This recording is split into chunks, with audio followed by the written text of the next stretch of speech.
नमस्कार दोस्तों, स्वागत है आपका हिंदी नॉलेज शो में। तो दोस्तों, आप में से ज़्यादातर लोगों के पास या फिर उनके आस पड़ोस में किसी और के पास मोटरसाइकिल तो जरूर होगी ही। अब मान लीजिए कि वो कभी कभार गिर गई आपसे, जिससे कि उसमें कुछ डैमेज हो गया। अब क्या करेंगे आप? आस पड़ोस में कोई मैकेनिक होगा, उसके पास ले जाएंगे या फिर सर्विस सेंटर में ही लेकर जाएंगे। लेकिन क्या हो कि आपको किसी मैकेनिक के पास या किसी सर्विस सेंटर में जाने की जरूरत ही ना पड़े। क्यों?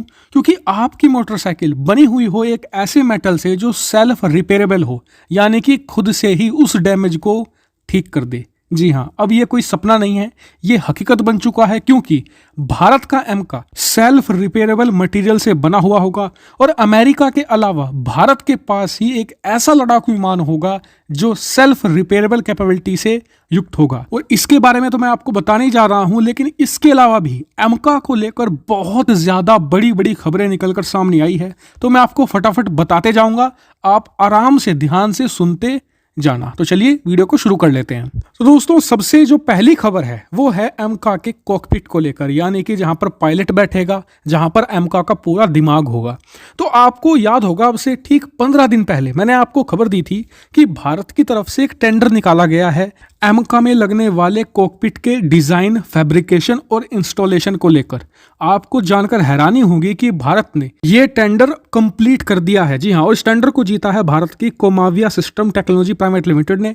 और अब कोमाविया एमका में लगने वाले जो पूरा कॉकपिट है उसे डिजाइन करेगी, फैब्रिकेशन करेगी उसका, और फिर उसका इंस्टॉलेशन किया जाएगा एमका लड़ाकू विमान में। इसके अलावा एक और टेंडर को कंप्लीट कर लिया गया है। दरअसल भारत की एक प्राइवेट डिफेंस कंपनी है Vardant telemetry antenna system private limited. इसे सेलेक्ट किया गया है कि ये very high frequency satcom conformal antenna को सप्लाई करेगी, जो भारत के एमका लड़ाकू विमान में लगाया जाएगा। और ये दो बहुत ही कॉम्प्लेक्स कॉन्ट्रैक्ट थे जो बहुत ही काबिल कंपनी को दिए जाने थे, और ऐसा ही हुआ है। दोनों कंपनियां बहुत ही अनुभवी और काबिल है। लेकिन सबसे खास बात यह है कि एमका का काम इस समय गोली की रफ्तार से आगे बढ़ रहा है, क्योंकि जहां एक तरफ धड़ाधड़ कॉन्ट्रैक्ट अलॉट किए जा रहे हैं, आपको जानकर खुशी होगी, दूसरी तरफ भारत की तरफ से एमका के जो कॉकपिट के ऊपर ग्लास लगाया जाता है, यानी कि जिसे खोलकर पायलट एंटर होता है और एग्जिट करता है, उसके लिए स्पेशल कोटिंग भी डेवलप की जा चुकी है ऑलरेडी। इस कोटिंग का काम है कि जो दुश्मन के रडार है उसकी रिफ्लेक्शन को इस हद तक कम कर देना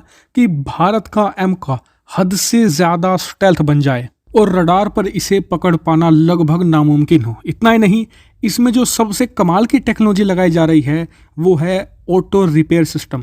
दरअसल इसके लिए डीआरडीओ एक स्पेशल मटेरियल को यहाँ पर डेवलप करने की कोशिश कर रहा है, जिसका नाम है सेल्फ हीलिंग बायोमेमेटिक मटेरियल।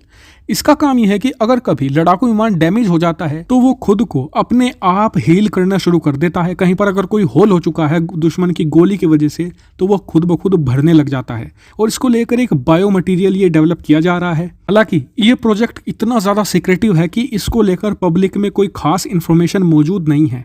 और ये इतनी हाई एंड टेक्नोलॉजी है कि अमेरिका के अलावा सिर्फ भारत ही एक ऐसा देश है जो डिफेंस सेक्टर में इसका इस्तेमाल करने जा रहा है। क्योंकि अमेरिका भी अपना एक FAXX नाम का 6th जनरेशन लड़ाकू विमान पर काम कर रहा है, जिसमें बताया जाता है कि वो भी सेल्फ हीलिंग टेक्नोलॉजी को इस्तेमाल करेगा। आप सब भी प्रार्थना कीजिएगा कि हमारे वैज्ञानिक ये कमाल करने में कामयाब हो जाएं, क्योंकि अगर ऐसा हो गया ना तो समझिए दुनिया में बवंडर ही आ जाएगा। और मैं आपसे रिक्वेस्ट भी करूंगा कि प्लीज़ चैनल को भी सब्सक्राइब कर लेना, क्योंकि अब एमका को लेकर और भी ज़्यादा बड़ी बड़ी खबरें आने वाली हैं। इन्हें वीडियो बनाकर मैं इस चैनल पर बहुत ही आसान भाषा में आपको समझाऊंगा। तो चैनल को सब्सक्राइब जरूर कीजिएगा, वीडियो को शेयर कीजिएगा। फिलहाल में इतना ही। Thank you very much for watching video.